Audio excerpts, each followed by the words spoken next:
Have you ever felt invisible, even when you give your everything?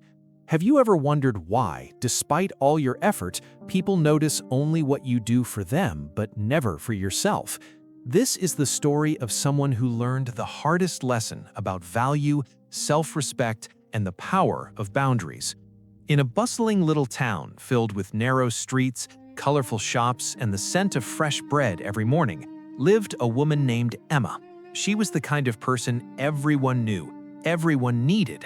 If someone's computer broke, she fixed it. If a student struggled with homework, she tutored them for hours. If a friend was lonely or sad, she stayed up late just to listen. No one ever asked twice. Emma always said yes. She smiled through exhaustion. She said, "I'll handle it." People praised her dedication. They admired her generosity. They called her kind, selfless, extraordinary. And slowly, invisibly, Emma's own life was fading. Her apartment, once neat and warm, was now cluttered with things she never found time to organize. Bills piled up, unopened letters stacked on her desk. Her dreams, painting, writing, even simple walks by the river, lay untouched, gathering dust.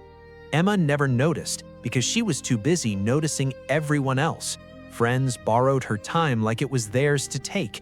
Neighbors expected her help as a right, not as a gift. And Emma, like always, said yes. One evening, after helping a friend move furniture, babysitting a neighbor's children, and running errands for an elderly couple down the street, Emma returned home utterly exhausted. She collapsed on her couch, her feet aching, her hands sore, her mind racing. Her eyes fell on a small canvas in the corner of her living room, hidden under a pile of laundry. For months, she hadn't touched it. A pang of sadness hit her. Her cat, Myro, jumped into her lap. Emma stroked his fur and whispered, "I'm tired of running, but I don't know how to stop." The next morning, Emma walked to the local cafe to grab a coffee. She had always loved the quiet hum of the morning, the way the sunlight hit the cobblestones, the aroma of freshly baked pastries. But this morning, something felt different. She felt heavy, weighed down not by things, but by herself. At the cafe, she ran into Clara, an elderly artist who had once been famous in the city, but had chosen a quiet life by the river years ago.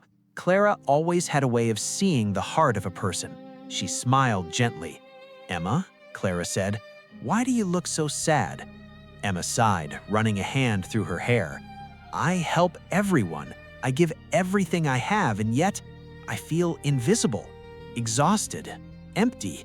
My own life, it's slipping away, and I don't even know where to start." Clara nodded, understanding more than Emma could say. She pointed to the garden outside her cafe, lush and vibrant despite the chill of early spring. "Emma, think of a lamp. When you light others, it gives warmth, comfort, hope. But what happens if the lamp burns out?" Emma thought for a moment. "It goes dark, it stops giving light." "Exactly," said Clara. "You cannot pour from an empty lamp. Kindness without care for yourself is not kindness. It is self-erasure. You are losing yourself while giving yourself away. You need boundaries. You need space for your own light to grow." Emma felt a lump in her throat. She had never thought of it like that. She had always believed that helping others was the highest calling, the most noble thing she could do. But Clara's words were like a mirror she hadn't looked into before.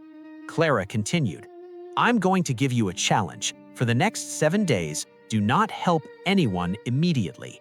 Pause. Consider your energy, your time, your peace. Ask yourself, will saying yes harm me? Will it steal from my life, my dreams, my health? If yes, say no. If no, then yes with intention." Emma nodded, uncertain but willing. 7 days. I can try." The first test came the very next morning. Her neighbor, Mrs. Thompson, asked Emma to babysit her twins because she had an unexpected appointment. Emma immediately wanted to say yes. She loved children, and she had been their unofficial babysitter for years. But she remembered Clara's words. She took a deep breath and said, "I'm sorry, Mrs. Thompson. Today I need to rest, and I want to work on my painting. I can help another time, but not today." Shock, confusion, even a touch of disappointment appeared on Mrs. Thompson's face. Emma felt a pang of guilt, but also something else, relief. A strange, unfamiliar weight lifted from her shoulders. That evening, she sat at her easel for the first time in months, brushes in hand, paint on her fingers. Color returned to her canvas. Her soul felt lighter. Day by day, Emma started learning the art of saying no. A friend called for a last-minute favor. She politely declined. A coworker asked her to cover a shift. She said, "I can't today." The feeling was strange at first, almost rebellious, but gradually, Emma discovered a new rhythm. Time that once belonged to everyone now belonged to her. She repaired her apartment, went for long walks by the river, started writing again, and even enrolled in a painting class she had postponed for years. Something surprising happened. People stopped taking her for granted. Friends began solving their own problems. Neighbors managed without borrowing her time constantly. Even those who had once relied on her excessive kindness started respecting her boundaries. And Emma, well, she felt alive again, vibrant and free. One afternoon, Clara visited Emma's apartment. Sunlight streamed through the windows, illuminating canvases stacked against the walls, a small garden on the balcony thriving with herbs and flowers. Clara smiled, looking around. "So, Emma," Clara said gently, "did the world collapse when you stopped giving everything to everyone else?" Emma laughed softly. "No, Clara. My world, it opened up. For the first time in years, I live for me, and somehow that has made me even more present for others." Clara nodded. "When you stop losing yourself to please everyone, you finally find yourself. That is the beginning of true freedom." Weeks turned into months. Emma's life transformed. She became a woman who could give without losing herself. She helped when she could, but never at the cost of her own peace. Her apartment was clean, her paintings filled the walls, and her laughter, once rare, was now frequent. Emma realized that saying no was not selfish, it was a declaration of self-worth. One rainy afternoon, she received a call from a friend who needed help moving furniture. Her instinct was to say yes, but she paused. She felt a spark of clarity. "I'm sorry, I can't today. I have plans that are important to me. We can find another day." Her friend hesitated, then respected her decision. Emma felt no guilt, only a quiet, strong sense of pride. Emma had learned an invaluable lesson, that life does not demand endless sacrifice. People who truly care respect your limits, and those who don't are not yours to carry. By protecting her own time, energy, and peace, Emma had not only reclaimed her life, she had taught the world how to respect her. And one evening, as she sat by the river, watching the sunlight dance on the water, she realized something profound. Her life was no longer about running, giving, and vanishing.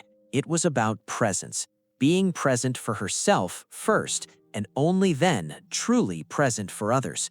So, my friend, ask yourself, are you like Emma? Do you give until you vanish? Do you say yes even when it hurts? Remember this, your time, energy, and peace are yours to protect. Saying no is not selfish. It is the first step towards self-respect, towards freedom, towards living your own life fully. Because only when you honor your own life can you truly honor the lives of others. Only when you respect yourself will the world learn to respect you. And then, only then, will your lamp shine, not just for others, but for yourself. And that is when life begins to change.